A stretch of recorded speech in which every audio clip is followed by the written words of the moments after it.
ॐ हरिः ॐ श्रीगुरुभ्यो नमः।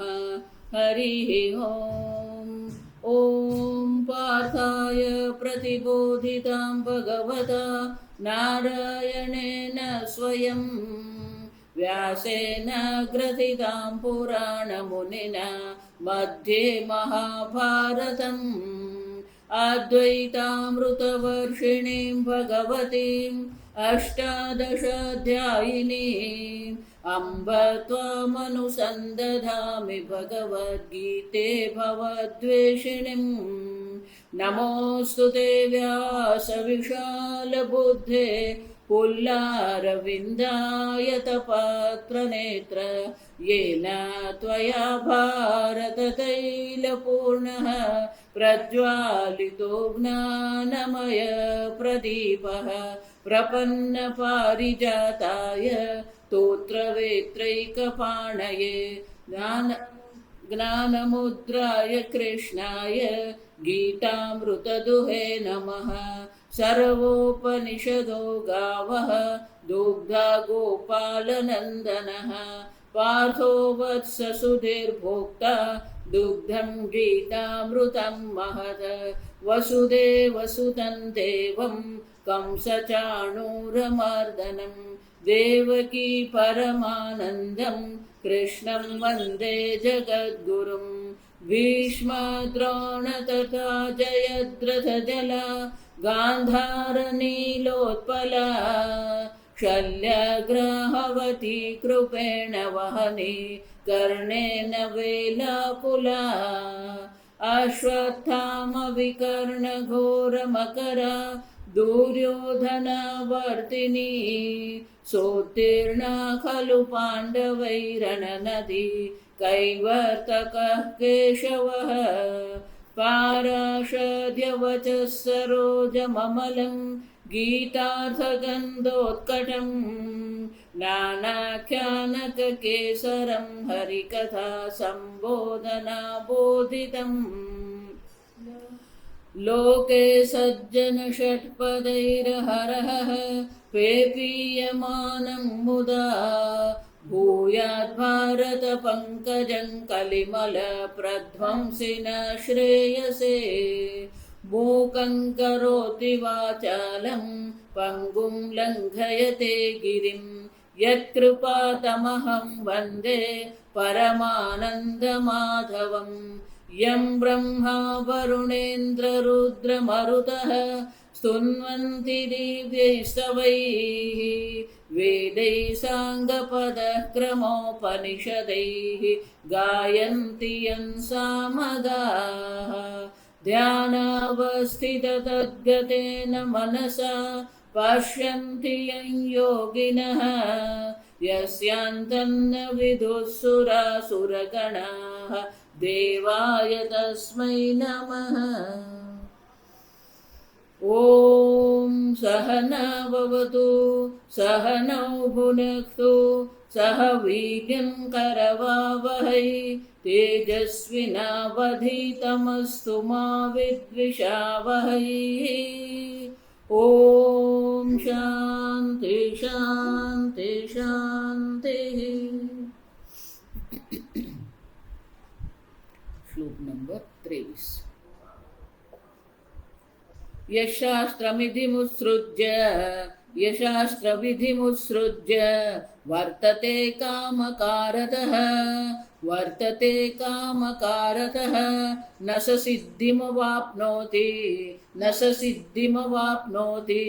सुखन्न पराङ्गतिं तस्मात् शास्त्रं प्रमाणन्ते कार्याकार्यव्यवस्थितौ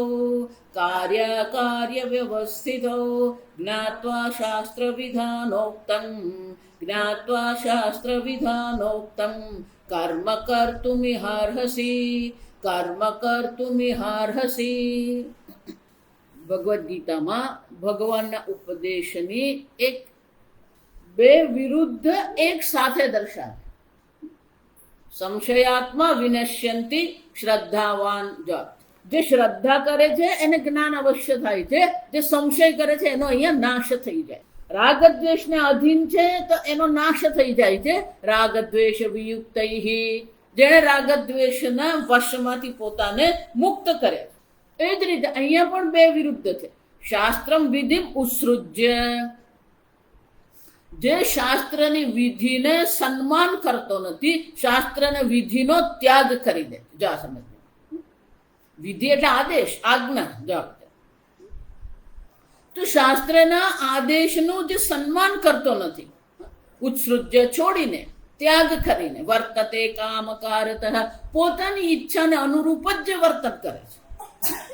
જા, હવે એનાથી વિરુદ્ધ શું છે? તસ્માત શાસ્ત્રમ તે પ્રમાણમ. અને એટલા માટે અર્જુન, તારા માટે પ્રમાણ કોણ છે? કોણ દૈવ, કઈ દૈવ સંપત્તિ છે, કઈ આસુરી સંપત્તિ છે, એનો નિર્ણય આપણે આપણી રીતે નહીં કરી શકીએ. જરા સમજો. તસ્માત શાસ્ત્રમ તે પ્રમાણમ, શાસ્ત્રમ પ્રમાણમ જ્ઞાન સાધનમ. પ્રમાણ એટલે જ્ઞાનનું સાધન. તવ, શાના માટે? કાર્ય અકાર્ય વ્યવસ્થિતો. કાર્ય અને અકાર્યની વ્યવસ્થામાં પ્રમાણ કોણ છે? શાસ્ત્ર પ્રમાણ છે. શાસ્ત્રના વિધાનમાં કાર્ય એટલે કે ધર્મ છે, શાસ્ત્રના વિધાનમાં અકાર્ય એટલે અધર્મ છે. કાર્ય એટલે કે જે વિહિત કર્મ છે, અકાર્ય એટલે જે નિષિદ્ધ કર્મ છે. કાર્ય એટલે જે કરવા યોગ્ય કર્મ છે, અકાર્ય એટલે જે કરવા યોગ્ય નથી. તો એ વ્યવસ્થા માટે પ્રમાણ કોણ છે? શાસ્ત્ર પ્રમાણ છે. વેદ અખિલ ધર્મસ્ય મૂલમ. ધર્મનું મૂળ વેદ છે, કોઈ મનુષ્ય બુદ્ધિ નથી. તો શાસ્ત્ર પ્રમાણ જે છે, જો એટલા માટે વેદ શાસ્ત્રના બે વિભાગ છે. એક કર્મશાસ્ત્ર છે, બીજું જ્ઞાન શાસ્ત્ર. કર્મકાંડ અને જ્ઞાનકાંડ. બંનેમાં પ્રમાણ તો શાસ્ત્ર જ છે. કર્મ માટે પણ શાસ્ત્ર પ્રમાણ છે. કર્મ માટે શાસ્ત્ર 3 પ્રકારથી પ્રમાણ છે. કર્મમાં બે વસ્તુ છે. કર્મ સાધન છે, જેના દ્વારા આપણે કંઈક સિદ્ધ કરવા માંગીએ છીએ, જેને સાધ્ય કહેવામાં આવે. આ કર્મ દ્વારા આ પ્રકારનું કર્મફળ હું પ્રાપ્ત કરવા માંગુ છું, તો કર્મ સાધન છે અને કર્મફળ સાધ્ય કહેવાય. એને ઈચ્છિત ફળની પ્રાપ્તિ કરવી એ સાધ્ય છે. તો સાધન અને સાધ્ય બંને છે, પણ એ 3 પ્રકારે કેમ છે?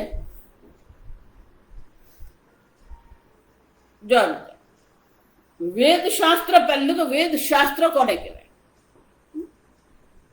પ્રત્યક્ષેણ અનુમિત્યવા યસ્તુ ઉપાયન વિદ્યતે.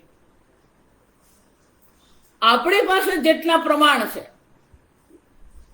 પ્રત્યક્ષ પ્રમાણ છે, 5 ઇન્દ્રિયો દ્વારા આપણે 5 વિષયોના જ્ઞાન પ્રાપ્ત કરીએ છીએ. પ્રતિ એટલે સામે, જે અક્ષ એટલે ઇન્દ્રિય, જે આપણી ઇન્દ્રિયોની સામે છે, જે પ્રત્યક્ષ છે, એને જાણવા માટે જે પ્રમાણ છે એને પ્રત્યક્ષ પ્રમાણ કહેવામાં. જે ઇન્દ્રિયોની સામે નથી, ઇન્દ્રિયોથી દૂર છે, પર કહેવાય એને. જે પ્રત્યક્ષ નથી પણ ઇન્દ્રિયોથી દૂર છે એને પરોક્ષ કહેવામાં. પરોક્ષ પ્રમાણમાં 4 પ્રમાણ છે. આ સમજવાનું. પહેલું પ્રમાણ છે પ્રત્યક્ષ પ્રમાણ, બીજું પરોક્ષ પ્રમાણ જેને કહેવામાં આવે, એમાં 4 પ્રમાણ છે. અનુમાન. અનુમાન એટલે સંબંધ જોવામાં આવે. પર્વત વહ્નિમાન, પર્વત પર આગ લાગી છે, કેવી રીતે ખબર પડી? ધૂમત્વાત, ધુમાડો દેખાઈ રહ્યો છે. જા સમજ.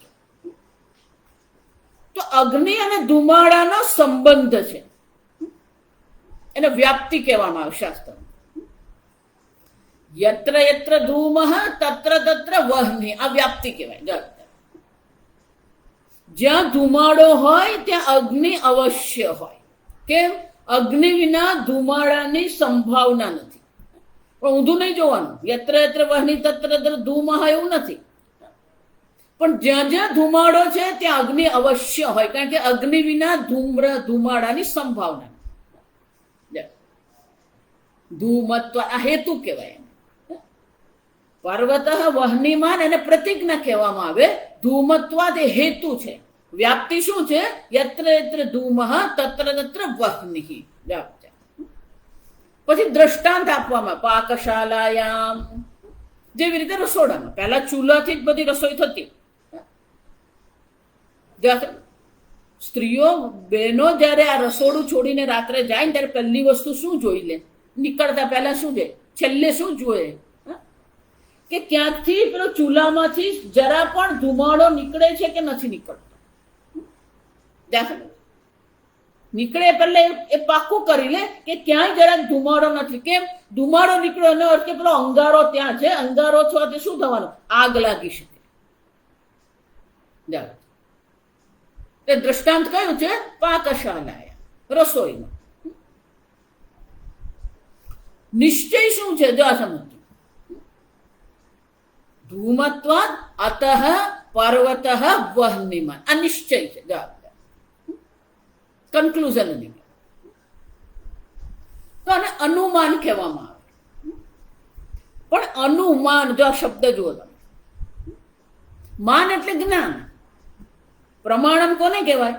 પ્રમાકરણમ પ્રમાણમ. જે પ્રમા એટલે કરણ એટલે સાધન, પ્રમા એટલે જ્ઞાન. જે જ્ઞાનનું સાધન છે એને શું કહેવાય? પ્રમાણમ. પ્રમાકરણમ પ્રમાણમ એટલે શંકરાચાર્ય અર્થ શું આપે છે? જ્ઞાન સાધનમ. એટલે પ્રમા એટલે જ્ઞાન. એ જ રીતે માનો અર્થ પણ જ્ઞાનમાં અર્થમાં માન. જો આ સમજ. અનુમાન, જો આ સમજ. અનુમાન. અનુ એટલે કંઈક પછી. રામ ગચ્છતિ લક્ષ્મણ અનુગચ્છતિ. રામ જઈ રહ્યા છે, એમની પાછળ પાછળ લક્ષ્મણ પણ જઈ રહ્યો છે. કંઈક પછી હોય ને ત્યારે એને અનુ કહેવામાં આવે. જો આ શાસ્ત્ર જ્ઞાન માટે પણ અનુ શબ્દ વાપરવામાં આવે. કેમ? કે શાસ્ત્ર સીધું સીધું આપણને જ્ઞાન નહીં આપી શકે. ગુરુ મુખે શાસ્ત્ર શ્રવણ કરીએ તો એ જ્ઞાન. તો આ અનુમાન કેમ છે? કારણ કે બીજા કોઈ જ્ઞાનથી એનું જ્ઞાન થાય. જો વિચાર, ધુમાડાના જ્ઞાનથી અગ્નિનું જ્ઞાન થયું. સમજાય છે? પહેલું જ્ઞાન કોનું થયું? ધુમાડાનું જ્ઞાન થયું. ધુમાડાના જ્ઞાનથી મને અગ્નિનું જ્ઞાન થાય છે. એટલે અગ્નિના જ્ઞાનને શું કહેવાય? અનુમાન કહેવાય. ધુમાડો પ્રત્યક્ષ છે. ધુમાડો તો આપણે જોઈ રહ્યા છે, એટલે ધુમાડો પ્રત્યક્ષ પ્રમાણ છે. પણ એ ધુમાડાના જ્ઞાનને આધારે આપણે કોનું જ્ઞાન પ્રાપ્ત કરીએ છીએ? અગ્નિનું જ્ઞાન પ્રાપ્ત. આપણે આપણા જીવનમાં આ બધું, આ કશું નવું નથી. આ તમારો વ્યવહાર જ છે. રસ્તા પર આપણે ચાલતા હોઈએ. જો આ ભારત દેશમાં સંભવ છે. આ સમજો. પાછળથી પેલો વાહનનો અવાજ આવે ને, અથવા હોર્ન વાગે ને, એના પરથી જ આપણને ખબર પડે કયું વાહન છે. કેમ? કારણ કે અવાજ અને એ વાહન આપણે સાથે જોયા છે. આ સ્કૂટરનો અવાજ છે, આ રિક્ષાનો અવાજ છે, આ બસનો અવાજ છે, આ ટ્રકનો અવાજ છે, આ ગાડીનો અવાજ છે. જો તો અવાજ પ્રત્યક્ષ છે, આપણે સાંભળીએ છીએ. પણ એ અવાજના આધારે આપણે જ્ઞાન પ્રાપ્ત કરીએ છીએ. આ સ્કૂટર પાછળ આવી રહ્યું છે. જો એ સ્કૂટરનો અવાજ છે ને તો આપણે એક પગલું આમ ખસી જઈએ. રિક્ષા છે તો પેલા 2 પગલા ખસી જઈએ.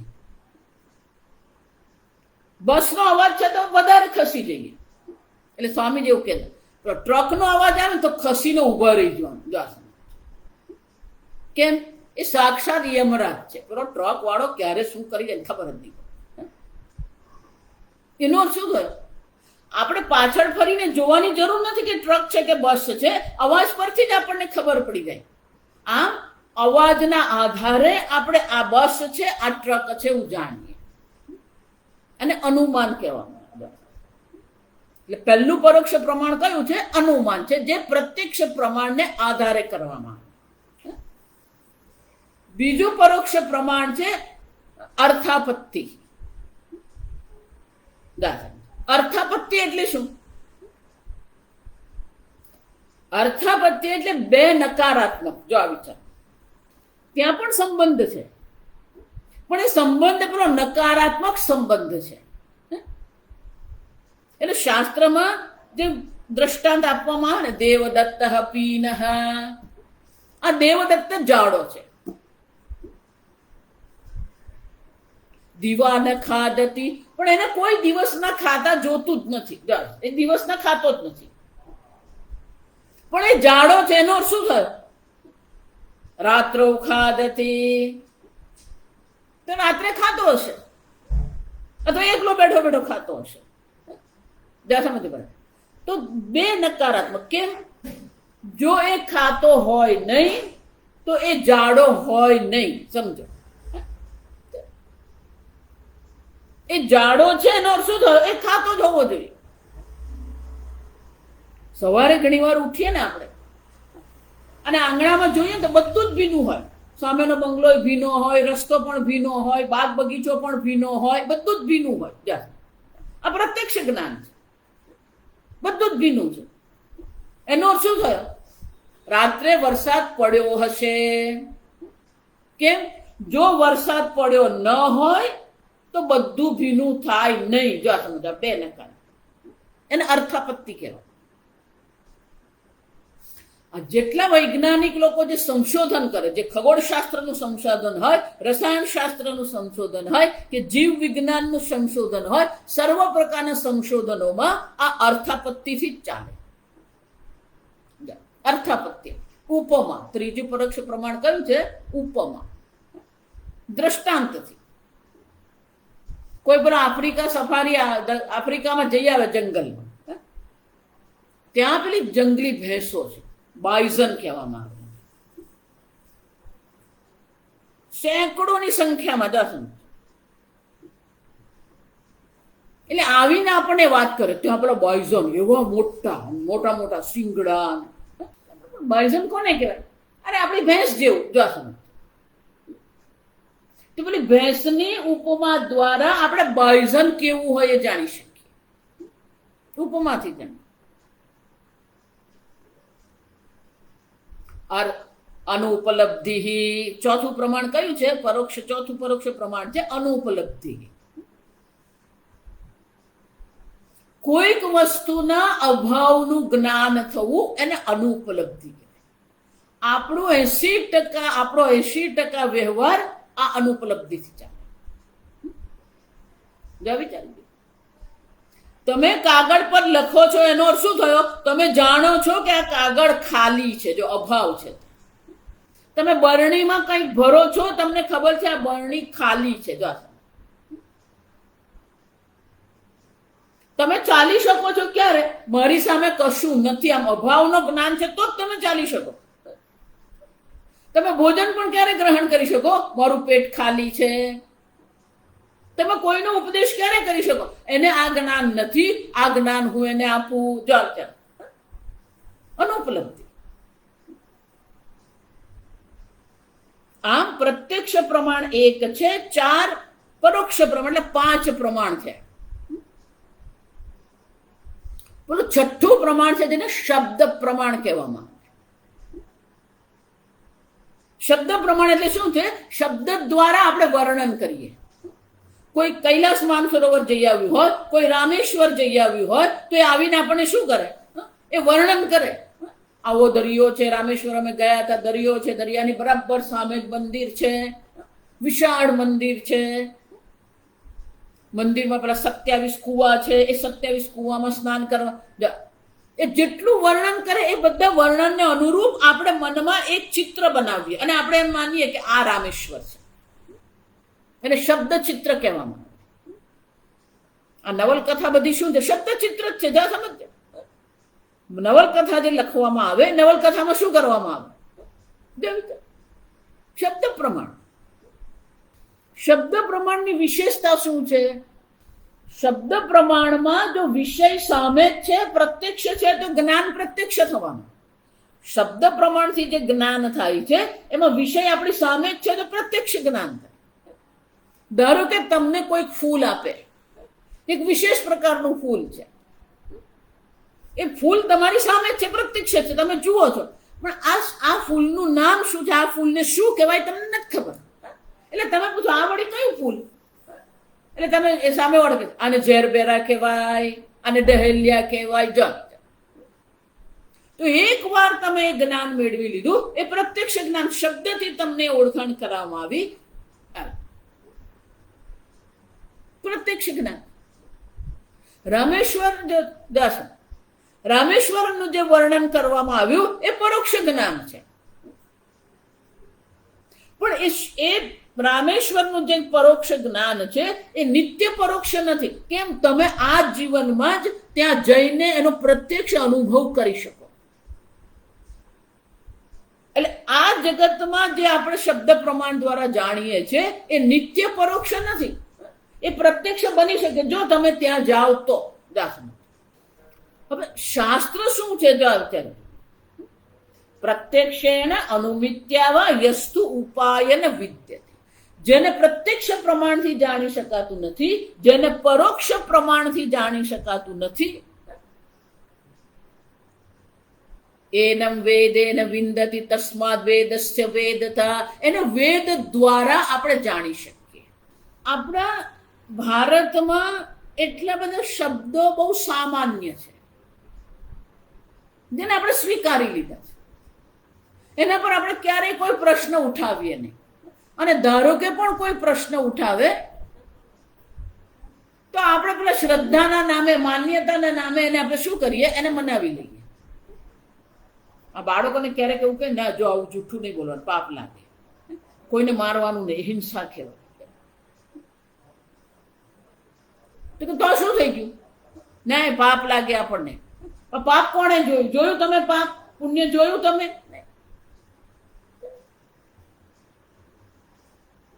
ધર્મ કોને કહેવાય? અધર્મ કોને કહેવાય? પાપ કોને કહેવાય? પુણ્ય કોને કહેવાય? સ્વર્ગ કોને કહેવાય? નરક કોને કહેવાય? જા વિચાર. પ્રત્યક્ષ પ્રમાણથી આપણે જાણી શકીએ એમ નથી, પરોક્ષ પ્રમાણથી પણ આપણે જાણી શકીએ નથી.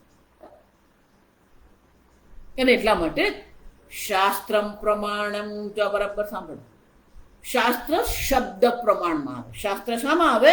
શબ્દ પ્રમાણમાં. શાસ્ત્ર છે એ શબ્દ પ્રમાણ.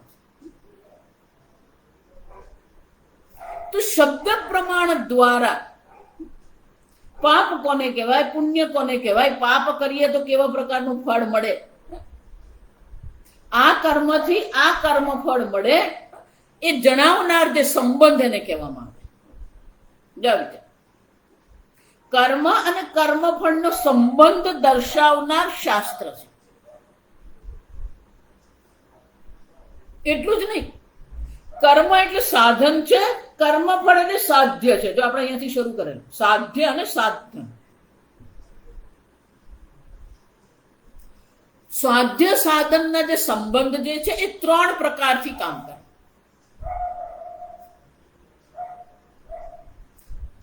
ક્યારેક સાધન આપણને ખબર છે, દાન કરીએ, કોઈને મદદ કરીએ,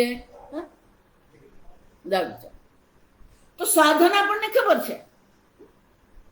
ત્યાગ કરીએ, ભોગ નહીં કરીએ, તપશ્ચર્યા કરીએ. જો નવરાત્રી શરૂ થઈ, નવરાત્રી છે તો શું કરે? ઉપવાસ કરીએ, ભોગનો ત્યાગ કરીએ. ઉપવાસ એટલે ભોગનો ત્યાગ. આપણે સાધન છે, આપણને ખબર છે. પણ એનાથી શું સાધ્ય છે આપણને નથી ખબર. એટલે શ્રુતિ માતા આપણને આવીને કહે છે જે દાન કરે છે એને સ્વર્ગની પ્રાપ્તિ થાય. જો આ શબ્દ પ્રમાણ. તો દાન અને સ્વર્ગની પ્રાપ્તિ આ સંબંધ કોણ દર્શાવે છે? શ્રુતિ માતા. સ્વર્ગ છે એ પણ શ્રુતિ માતા દર્શાવે. સાધ્ય જે સ્વર્ગ છે એનું જ્ઞાન પણ શબ્દ પ્રમાણ, શાસ્ત્ર અને શબ્દોથી જ આપણને થાય છે. અને એનો સંબંધ પણ કોણ જણાવે છે? શાસ્ત્ર જણાવે. દાન કરીએ તો સ્વર્ગની પ્રાપ્તિ થાય. આ કર્મ છે, કોઈની હિંસા કરી, સાધન છે. પણ હિંસા દ્વારા કયું કર્મ ફળ મળે એ દર્શાવનાર કોણ છે? શાસ્ત્ર છે. આ પ્રકારની હિંસા કરશો તો નરકની પ્રાપ્તિ થાય. તો નરક નામનું લોક છે એ પણ શબ્દ પ્રમાણથી, શાસ્ત્ર પ્રમાણથી આપણે જાણીએ છીએ. અને એ નરક લોકની પ્રાપ્તિનો જે સંબંધ છે, આ કર્મથી નરકની પ્રાપ્તિ થાય, આ સંબંધ પણ આપણે કોના દ્વારા જાણીએ છીએ? શાસ્ત્ર દ્વારા જાણીએ. જો મોટા ભાગેના લોકોને એવું છે, માતાજી આ હું શાસ્ત્ર પ્રમાણ કર્યા કરું. પ્રમાણ, શાસ્ત્ર પ્રમાણ છે, જો સમજજો. શાસ્ત્ર પ્રમાણ બુદ્ધિ નથી કરતા ને એટલે પછી મન ફાવે, કામ કારત. આ સમજજો. સ્વામીજી બહુ સરસ કહેતા, જો શાસ્ત્રમાં તમારી પ્રમાણ બુદ્ધિ થઈ ગઈ ને તો તમે ક્યારેય શાસ્ત્રનું ઉલ્લંઘન જ નહીં કરો. પાપ કર્મ કરીએ છીએ એ જ દર્શાવીએ છીએ કે શાસ્ત્ર પ્રમાણમાં આપણી શ્રદ્ધા છે જ નહીં.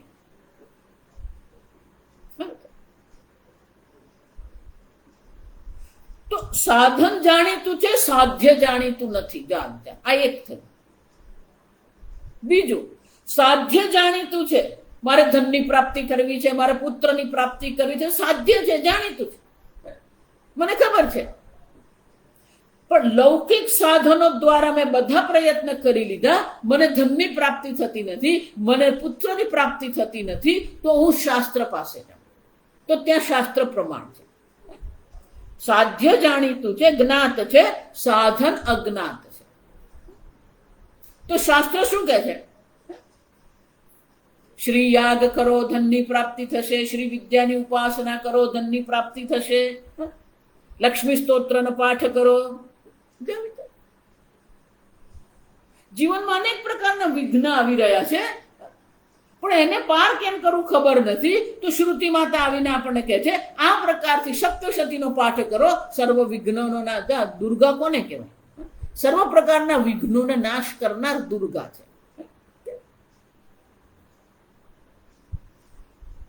તો સાધન અજ્ઞાત છે અને શ્રુતિ માતા આપણને આવીને કહે છે, આ સાધનથી આ સાધ્યની પ્રાપ્તિ.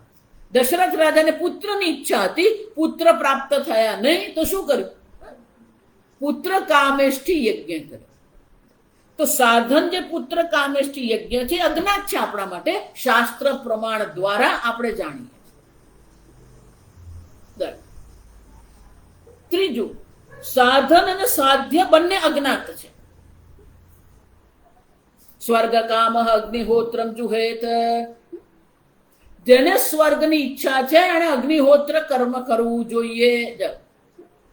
તો સ્વર્ગ પણ શાસ્ત્ર દ્વારા જ આપણે જાણીએ છીએ, અજ્ઞાત છે આપણા માટે.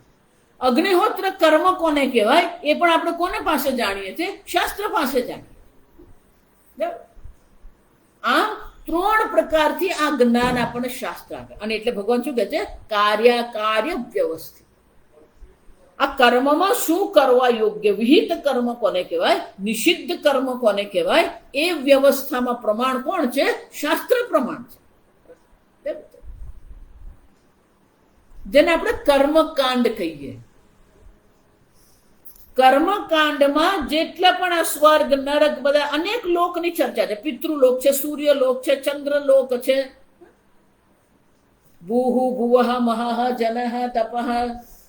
ભૂહુ ભુવઃ સ્વઃ મહઃ જનઃ તપઃ સત્ય. આ 7 ઉર્ધ્વલોક છે. એ જ રીતે અતલ વિતલ સુતલ તલાતલ રસાતલ મહાતલ પાતાલ 7 અધોલોક છે.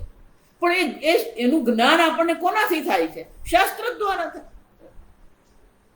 લોક પરલોકનું જે જ્ઞાન છે શાસ્ત્ર દ્વારા આપણને થાય છે. એ લોક પરલોકની પ્રાપ્તિ કોના દ્વારા થાય એ પણ આપણને શાસ્ત્ર દ્વારા જ જાણવા મળે છે. પણ આજે લોક પરલોક આપણે જેને કહીએ, સ્વર્ગ કહીએ, નરક કહીએ, પાતાળ કહીએ, આ બધા લોક જે છે એ કેવા છે? નિત્ય પરોક્ષ છે. આ જન્મમાં આપણે એનો અનુભવ કરી શકીએ, પ્રત્યક્ષ કરી શકીએ એમ નથી. પેલું રામેશ્વર પરોક્ષ છે પણ એ નિત્ય પરોક્ષ નથી. આ જન્મમાં આપણે એને પ્રત્યક્ષ કરી શકીએ. પણ શ્રુતિ માતા જે સ્વર્ગાદિ લોકની ચર્ચા કરે છે, અનેક પ્રકારના કર્મફળની ચર્ચા કરે છે, એને આ જન્મમાં આપણે અનુભવ નહીં કરી શકીએ. એટલા માટે એને નિત્ય પરોક્ષ કહેવાય. એટલા માટે ઘણા લોકો હોય ને પોતાને બહુ બુદ્ધિમાન માનતા, એટલે તર્ક વિતર્ક કરે. કોણે કીધું સ્વર્ગ છે? કોઈ સ્વર્ગમાંથી આવીને કીધું કે હું સ્વર્ગમાં જઈ આવ્યો? કોણે કીધું નર્ક છે? આ બધી કલ્પના છે. આ બધા મહાત્માઓ પોતાના ધંધા ચલાવવા માટે આ બધી કલ્પના કરે. સ્વર્ગ નર્ક, જો કોઈ વૈકુંઠ લોક નથી, કોઈ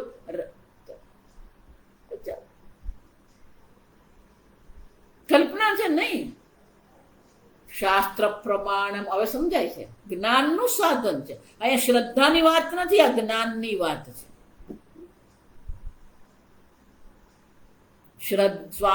શાસ્ત્રમાં જો પ્રમાણ બુદ્ધિ આપણે કરીએ ને તો જે પણ શાસ્ત્ર દ્વારા આપણે જાણીએ એને જ્ઞાન કહેવામાં આવે. પણ આપણે ત્યાં એક દરેક ભાષામાં જો આ સમજો, मैं तो ईश्वर को बहुत मानता हूं, હું ઈશ્વરને માનું છું. આમ લોકો માન્યતામાં ફસાઈ ગયા છે. સ્વર્ગ માન્યતા નથી, સ્વર્ગ જ્ઞાન છે, પરોક્ષ જ્ઞાન. નરક માન્યતા નથી, પરોક્ષ જ્ઞાન છે. પાપ પુણ્ય માન્યતા નથી, પાપ પુણ્ય જ્ઞાન છે, જે શાસ્ત્ર પ્રમાણ દ્વારા આપણને થાય. એક વાર કોઈ મહારાષ્ટ્રી પાસે બહુ ભણેલા ગણેલા મોટો વેપારી, ખૂબ ભણેલો પણ અને મોટો વેપારી, ખૂબ પૈસો, અત્યંત બુદ્ધિમાન. મહારાષ્ટ્રી સ્વર્ગ નરકની કંઈક વાત કરતા અને મહારાષ્ટ્રી એમની વાત પૂરી કરીને એટલે આ તૂટી પડ્યું. महाराज जी आप ये स्वर्ग नर्क कह दो, वैकुंठ कुछ भी नहीं, सब यहाँ ही है. जो करते वो यहाँ ही भुगतना पड़ता है. वो स्वर्ग नर्क यहाँ ही है. किसने देखा स्वर्ग नर्क? જા સમજો. એટલે મહારાષ્ટ્રી બહુ સરસ દૃષ્ટાંત આપતા કે તમે કેવી રીતે કહી શકો કે સ્વર્ગ નથી? શાસ્ત્ર પ્રમાણ છે ને શાસ્ત્ર પ્રમાણ આપણને કહે છે કે સ્વર્ગ છે. પણ તમે કોને આધારે કીધું કે સ્વર્ગ નથી? ઘણી વાર એવું થાય, માતા પિતા કંઈક કામ કરતા હોય, પછી એમને કોઈક વસ્તુની જરૂર પડે અને એમને ખબર છે કે પેલા કબાટના બીજા ખાનામાં મૂકેલું છે. એટલે એમને પેલું કામ કરતા કરતા ઉઠવું નહીં હોય ને, એટલે બાળકોને કે જા તો જો પેલા કબાટમાંથી બીજા ખાનામાંથી જો આ પેલું લાલ રંગનું છે ને લઈ આવજો, ડબ્બો લઈ આવ. તો પેલું બાળક ત્યાં જાય, જુએ, પણ ત્યાં જ ઉભો ઉભો શું કે, ના મમ્મી નથી અહીંયા. જા સમજ. જેવું એમ કે ને કે નથી અહીંયા, એટલે તરત મમ્મી શું કહે છે, બરાબર જો ને તું, બરાબર જો ને તું. એનો અર્થ શું થયો? કબાટમાં બધે બરાબર જોઈ લે, આખો કબાટ તું જોઈ લે. ભલે મેં બીજું ખાનું કીધું, પણ આખો કબાટ તું જોઈ લે, ક્યાંક તો તને મળશે ને. તો જ્યાં સુધી આખા કબાટને આપણે જોઈ નહીં લઈએ ત્યાં સુધી આપણે એમ કહી શકીએ કે કબાટમાં લાલ ડબ્બો નથી. ઘણી વાર એવું થાય, કપડા નીચે હોય, આમ તેમ પાછળ હોય, એ પણ બાળકને મળે ને. એટલે મમ્મી ઉઠીને જાય ને પછી એમ કે જો આ મારી સાડી નીચેથી નીકળ્યું નહીં. ત્યાં સમજો એનો અર્થ શું થાય? મમ્મીને તો ખબર જ છે કે આ કબાટમાં છે, પણ જેની પાસે મંગાવ્યું એને શું કરવું પડે? આખા કબાટને જોવું પડે અને પછી કહી શકે કે કબાટમાં ડબ્બો નથી. જા સમજો. એ જ રીતે તમે એમ કહો કે સ્વર્ગ નથી. તમે સ્વર્ગ નથી એમ ક્યારે કહી શકો? તમે આખા બ્રહ્માંડમાં ફરીને જોયા ગયા? સ્વામીજી બહુ સરસ કહેતા, આપણી મૂર્ખતા, આપણે જે બોલીએ ને એમાં બોલવામાં કંઈક વિચારીને બોલવાનું. લોકો મસ્ત આ વાક્ય બોલતા રહે, એની પાછળ ન કોઈ વિચાર હોય ન શાસ્ત્ર. એટલે સ્વામીજી બહુ સરસ મજાક કરતા કે આખું બ્રહ્માંડ તો છોડો, ભારતના લોકોએ તો પોતાની પીઠે જોઈ નથી. જો પોતાની પીઠ જોયા વગર જ મરી જાય અને એમ માને કે સ્વર્ગ નથી. આખી પૃથ્વી આપણે જોઈ આવ્યા નથી કે સ્વર્ગ નથી. જેમ આખો કબાટ આપણે જોયો નથી અને નહીં કહી શકીએ કે કબાટ ડબ્બો નથી. એ જ રીતે જ્યાં સુધી તમે આખી પૃથ્વી ફરીને જોઈ આવો, સમુદ્રના તટમાં જોઈ આવો અને તમને સ્વર્ગ નહીં મળે તો તમે કહી શકો કે સ્વર્ગ નથી. એટલા બધા કહેવાતા બુદ્ધિમાન લોકો છે. અને એટલા માટે ભગવાન અહીંયા કહેવું પડે, તસ્માત શાસ્ત્રમ તે પ્રમાણ. સ્વર્ગ હોય, નર્ક હોય, પાપ છે, પુણ્ય છે, યજ્ઞ છે, આ બધાના માટે પ્રમાણ કોણ છે? શાસ્ત્ર પ્રમાણ છે. મુંડક ઉપનિષદના પહેલા પ્રકરણનો પહેલો ખંડ જે છે ને, એમાં આ અગ્નિહોત્ર કર્મની ચર્ચા. આ સમજ સ્પષ્ટ રૂપે લખ્યું છે કે આ પ્રકારથી અગ્નિહોત્ર કરવામાં આવે, એની સાથે એના ઉપાંગ ઉપકર્મ જે છે, ઉપકર્મ કરવામાં અમાસને દિવસે આહુતિ વધારાની હોય, પૌર્ણમાસ એને કહેવામાં આવે. પૂર્ણિમા અને અમાસને દિવસે વિશેષ પ્રકારની આહુતિઓ આપવાની હોય. આ બધી આહુતિઓ આપો તો પેલું અગ્નિહોત્ર કર્મ થાય અને તો અગ્નિહોત્ર કર્મનું પુણ્ય ઉત્પન્ન થાય. તો શાસ્ત્ર પ્રમાણને અનુરૂપ કર્મ કરવાનું. આપણે તો મન આ યજ્ઞ પણ લોકો જે કરે ને, શરૂઆતમાં આ બધા યજ્ઞ કરે મને બોલાવું જતી, હવે બધું જવાનું મેં બંધ કરી દીધું. કારણ કે ત્યાં શાસ્ત્ર છે જ નહીં. બધું મન ફાવે, મંત્રો બોલે, મન ફાવે એમ મંત્રો બોલે, કોઈ ઉચ્ચારણના ઠેકાણા નહીં મળે.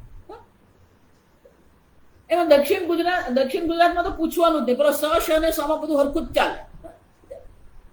હુરત જાસમ, નવહારી, વલહાડ, પેલો સ તો બોલે જ નહીં, પેલો હદ બોલે, અને તને બધા ટ જ બોલે. આવી રીતે તું ક્યાં ગયો તો? અને પોતાની જાતને શું માને? ના, મને તો માતાજી બધું જ આપે. કોઈ ઉચ્ચારણના ઠેકાણા નહીં મળે. આ સમજજો. અને પછી પેલો મંત્ર બોલે. એટલે એ મંત્ર જ તારો ખોટો બોલાયો. જો મંત્ર ખોટો બોલાયો તો તને ક્યાંથી ફળ મળવાનું? યજ્ઞ કર્મ કરવું હોય તો પહેલું તો શું કરવું પડે? ગોમૂત્ર અને ગાયના છાણથી એ સ્થાનને શું કરવામાં આવે? લીપવામાં આવે. પછી ત્યાં યજ્ઞ વેદી બનાવવામાં, ગંગા જળથી એને પવિત્ર કરવામાં. સ્નાન કરીને બેસવાનું. સ્નાન કર્યા પછી કોઈનો સ્પર્શ નહીં થવો જોઈએ. આજકાલ તો લોકો ચા નાસ્તો કરે, હાથ ધોઈને બેસી જાય. આ યજમાનમાં કેવા પ્રકારની શુદ્ધિ હોવી જોઈએ, મંત્રોના ઉચ્ચારણમાં કેવા પ્રકારની શુદ્ધિ હોવી જોઈએ, જેની હવી આપણે આપી રહ્યા છે, આહુતિ જેની આપે એ હવિષની કેવા પ્રકારની શુદ્ધિ હોવી જોઈએ, કોઈ કઈ ભાન નહીં મળે.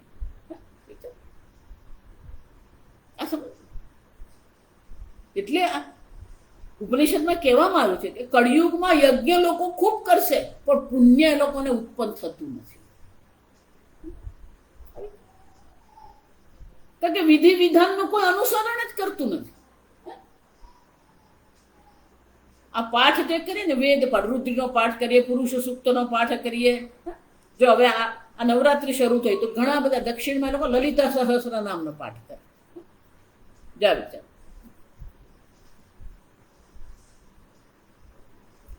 એટલી બધી ભૂલો ઉચ્ચારણમાં કરેલું.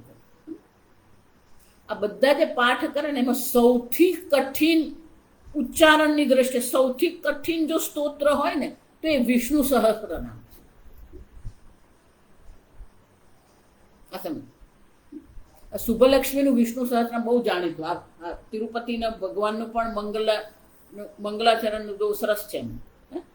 ભગવાનને ઉઠાડવા માટેનું જે છે એમ શું કહેવું? તમે માનશો નહીં, એ વિષ્ણુ સહસ્ર નામનું રેકોર્ડિંગ કરતા પહેલા 6 મહિના એમણે પંડિત પાસે આ વિષ્ણુ સહસ્રનામ શીખ્યા. 6 મહિના જાવ. એ શીખ્યા પછી જ એમણે આ રેકોર્ડિંગ. સંપૂર્ણ વિષ્ણુ સહસ્રનામ શુદ્ધ ઉચ્ચારણ શીખતા એમને 6 મહિના થયા. આપણે બાપુ એમ જ પેલી આમ ગાડીને ચાલી મૂકીએ, પેટ્રોલ પેલી ગાડીને દબાવીએ ને, પછી આપણે શું માને? ના માતાજી, હું તો બહુ ભક્તિ કર. પણ તારી ભક્તિમાં ભૂલ કેટલી એ તો જોતું.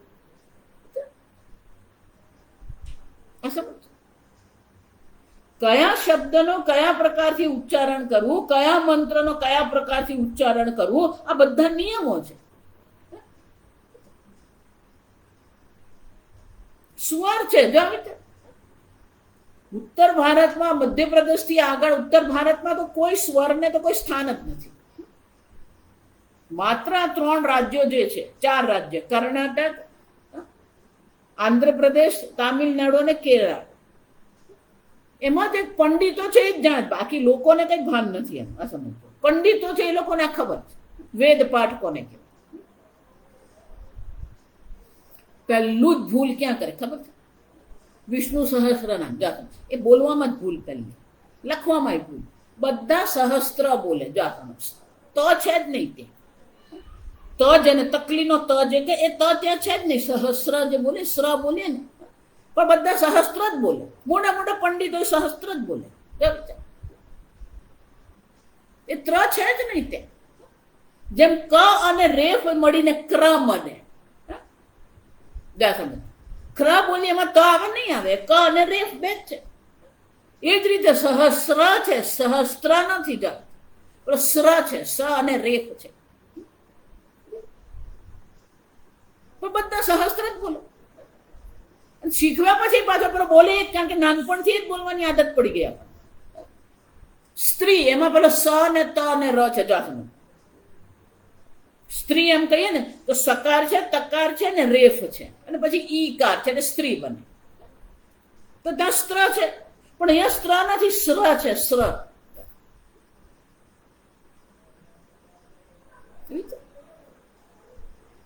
શાસ્ત્રની તો આપણે એવી ધજા ઉડાડીએ છીએ ને, કોઈ શાસ્ત્ર પ્રમાણને માનવા તૈયાર જ નથી. બધું કામકાર ભગવાન આગળ કહી ગયા. ગાયત્રી મંત્ર, એટલી બધી ગાયત્રી મંત્ર બોલવામાં ભૂલો કરે. જો વેદ ઉચ્ચારણ, વેદના મંત્રનું જે ઉચ્ચારણ છે એનો નિયમ છે. જો સમજો, અધમ પાઠક એટલે કે નિમ્ન કોટીના પાઠક કોને કહેવાય? 6 નિયમ છે. આ સમજો. ગીતિ શીઘ્રી કંપી. ગીતિ વેદના મંત્રનું ગાન કરાય નહીં. પેલો ગાન કરે, આખા ગાયત્રી મંત્રનું ગાન ચાલતું. ગીતિ છે જ નહીં, અધમ પાઠક. ગીતિ શીઘ્રી ઉતાવળથી નહીં કરવાનું.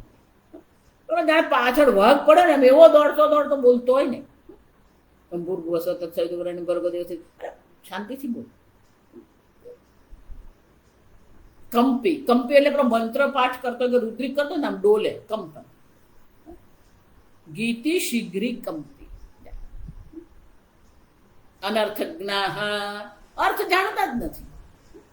આ સંપૂર્ણ વિષ્ણુ સહસ્રનામનો પાઠ કરીએ, એમાંના કેટલા શબ્દોનો આપણને જ્ઞાન છે?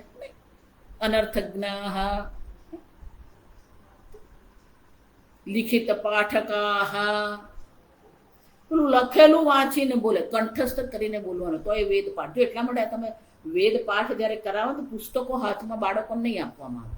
પેલા ગુરુજીઓ એ મંત્ર બોલે, અને જે ગુરુજી મંત્ર બોલે અને જે પ્રકારે બોલ્યા હોય એ સાંભળીને એ જ પ્રકારે બોલવાનું, વાંચવાનું નહીં. અનર્થજ્ઞાઃ લિખિત પાઠકાઃ અલ્પાઃ, અલ્પા એટલે ધીમે ધીમે બોલે, નહીં ખુલ્લા સ્વરથી બોલે. આટલા નિયમનું પાલન કરીને તોય બહુ ઘણું થઈ જાય. પણ આ પ્રકારથી જે પાઠ કરે વેદ, આ બધા અધમ પાઠ. તો શાસ્ત્ર પ્રમાણ છે, તો શાસ્ત્ર પ્રમાણ દ્વારા મંત્રો આપવામાં આવ્યા છે. મંત્રોનું ઉચ્ચારણ કેમ કરવું એ પણ શાસ્ત્ર જ નક્કી કરે. કયા મંત્રથી કયા પ્રકારના દ્રવ્યની આહુતિ આપવી એ પણ શાસ્ત્ર નક્કી કરે, તમે નહીં. એટલું જ નહીં, આ અગ્નિની જે જ્વાળા હોય ને એ 7 પ્રકારની, સપ્ત જીહ્વા કહેવામાં. કાલી, કરાલી, મનોજવા છે 10.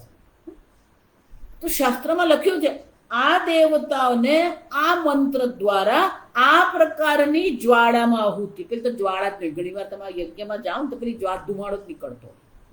આ ધુમાડો નીકળતામાં તમારાથી આહુતિ અપાય નહીં, એ નરકમાં લઈ જાય.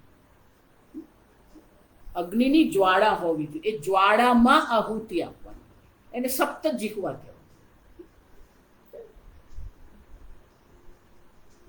એટલે મેં કીધું કે હું આજકાલ આ બધા યજ્ઞમાં, કારણ કે જે કરી રહ્યા છે બધું અશાસ્ત્ર, કોઈ શાસ્ત્ર ત્યાં નથી.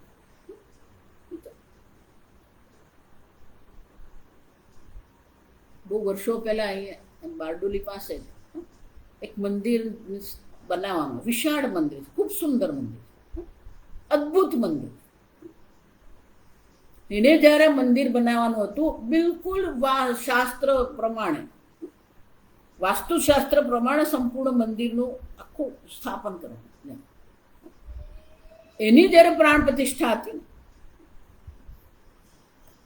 ત્યારે તમે માનશો ને, અમે એટલી બધી 6 મહિના સુધી તો મહેનત અમારે કરવી પડી કે આ પ્રાણ પ્રતિષ્ઠા કેવી રીતે કરો. પ્રાણ પ્રતિષ્ઠાનું આખું પુસ્તક, એને પ્રતિષ્ઠા મૌક્તિકમ કરીને પુસ્તક છે સંસ્કૃત.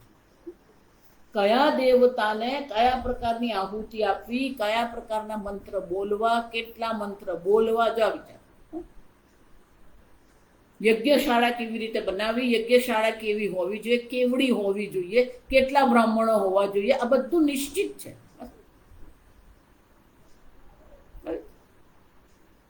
શાસ્ત્રોક્ત રીતે જો પ્રાણ પ્રતિષ્ઠા કરો ને તો તમારે 6 દિવસ જોઈએ. તો ખાલી પ્રાણ પ્રતિષ્ઠાના 6 દિવસ આ સમજો. પેલી ધ્વજાને પ્રતિષ્ઠા કરવી પડે, આમાં દંડો લગાવી દીધો, ધ્વજા ચડાવી દીધી, એ નહીં ચાલે. ધ્વજારોહણ એને કહેવાય. દરેક દંડની શું કરવામાં આવે? પૂજા કરવામાં આવે. એ જ રીતે કળશ જે છે, કળશની પણ શું છે? કળશ સ્થાપનના પણ નિયમો છે.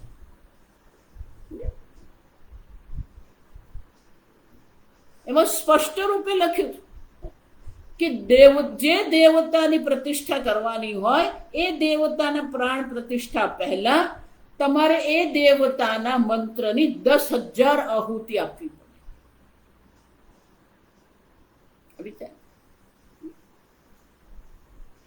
હું એટલા માટે વિસ્તાર કરું છું કે આ ભગવાન કહ્યા છે કાર્ય શું ને અકાર્ય. કોને કાર્ય કહેવાય, કોને અકાર્ય કહેવાય, એમાં પ્રમાણ શાસ્ત્ર છે, તમે ને હું નથી. વાસ્તુ શાંતિ જેને કહેવામાં, એના પણ નિયમો છે. પણ આજકાલ તો આ જગત અત્યારે જે બની ગયું એમાં 2 વસ્તુ બહુ શોર્ટકટ. એક તો પહેલું મરદ પતાવ, આ લગ્નમાં એ વિધિ છે. એટલે ભગવાન કહી રહ્યા અર્જુન, શું કરવું શું ન કરવું, શું કર્તવ્ય છે શું કર્તવ્ય નથી, કર્તવ્ય અકર્તવ્ય વ્યવસ્થાયામ શાસ્ત્ર પ્રમાણ. સંપૂર્ણ કર્મકાંડમાં શાસ્ત્ર પ્રમાણ છે. અર્જુન, તું તારી ઈચ્છાથી ને તારી ભાવનાથી કઈ નહીં કરી શકે. તસ્માત જ્ઞાત્વા શાસ્ત્ર વિધાનોક્તમ. એનો શું થયું? આ શાસ્ત્રના વિધાનને જાણીને. જો સમજ, કોણ જાણવા માંગે? બ્રાહ્મણ કરી દે, આપણે કઈ જાણવાની જરૂર જ નથી. કયો મંત્ર બોલાયો, કયા મંત્રથી શું થયું, કેમ થયું, આપણને કઈ જાણવામાં રસ જ નહીં. ભગવાન કહે છે કે આ શાસ્ત્રના વિધાનને શું કરવાનું? વિધિ વિધાનમ શાસ્ત્રેણ વિધાનમ શાસ્ત્ર વિધાનમ કુર્યાદ જ્ઞાત્વા બુદ્ધ્વા. શાસ્ત્ર વિધાનનો જે કહેવામાં આવ્યું છે, ઉક્તમ કહેવામાં આવેલી જે વિધિ જે છે એને જાણીને પછી શું કરવાનું? કર્મ કર્તુમ અર્હસી. તું કર્મ કરવા અર્હસી એટલે કે અધિકારી બને છે. આ સમજ. તમે કર્મ કરવા અધિકારી ક્યારે બનો? શાસ્ત્ર પ્રમાણ છે, શાસ્ત્ર પ્રમાણ દ્વારા આ બધું જાણી લો. કોને કાર્ય કહેવાય, કોને અકાર્ય કહેવાય, એ જાણ્યા પછી એ શાસ્ત્રના વિધાનને અનુરૂપ કર્મ કરવા તમે અધિકારી છો. ઇતિ લક્ષણમ તેન ઉક્તમ સ્વકર્મ તત્ કર્તુમ ઇહ અર્હસી. ઇહ એટલે ઇતિ કર્મ અધિકાર ભૂમિ પ્રદર્શનાર્થમ. ઇહ એટલે કે આ મનુષ્ય જન્મ. આ મનુષ્ય જન્મમાં મનુષ્યને કર્મનો અધિકાર છે, પણ એ કર્મનો અધિકાર હોવા છતાં પણ કામકારતઃ કર્મ આપણે કરી શકીએ નહીં. શાસ્ત્રના વિધાનને અનુરૂપ જ આપણે કર્મ કરવા. આમ શાસ્ત્ર શબ્દ પ્રમાણ છે, અને શાસ્ત્ર શબ્દ પ્રમાણ દ્વારા જ આ કર્મકાંડના સાધન સાધ્ય આપણે જાણી શકીએ. સમજો ભાઈ. તો એ શબ્દ પ્રમાણ દ્વારા આપણે જાણીએ છીએ. પણ જ્ઞાનકાંડ જો સમજો, કર્મકાંડ અને જ્ઞાનકાંડ, આ જ્ઞાનકાંડને અલગ કરવામાં આવે, જેને ઉપનિષદ કહેવામાં આવે. ત્યાં ભગવદ્ ગીતા છે, સર્વ ઉપનિષદો સર્વ ઉપનિષદો જો ગાય હોય તો શ્રી કૃષ્ણ ગોપાળ છે, ગાય. દુગ્ધમ ગીતામૃતમ મહત, એ સર્વ ઉપનિષદો ગાય જે છે એ ગાયનું અમૃત જે દૂધ જે છે એ આ ભગવદ્ ગીતા છે.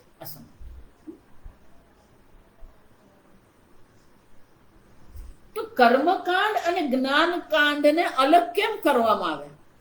પ્રત્યક્ષ પ્રમાણ, પરોક્ષ પ્રમાણ અને શબ્દ પ્રમાણ આપણે જોઈએ.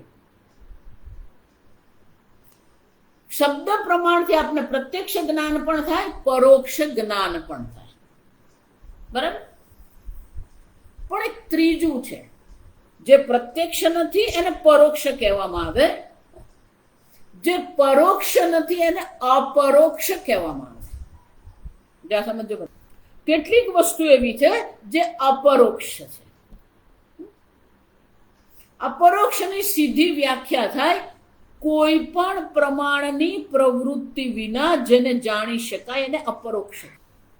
તમારા મનમાં જે વિચાર ઉઠી રહ્યા છે એ તમારા મનમાં ઉઠતા જે વિચારો જે છે એ વિચારને તમે આંખથી જોયા, કાનથી સાંભળ્યા, અનુમાન કર્યું, અર્થાપત્તિ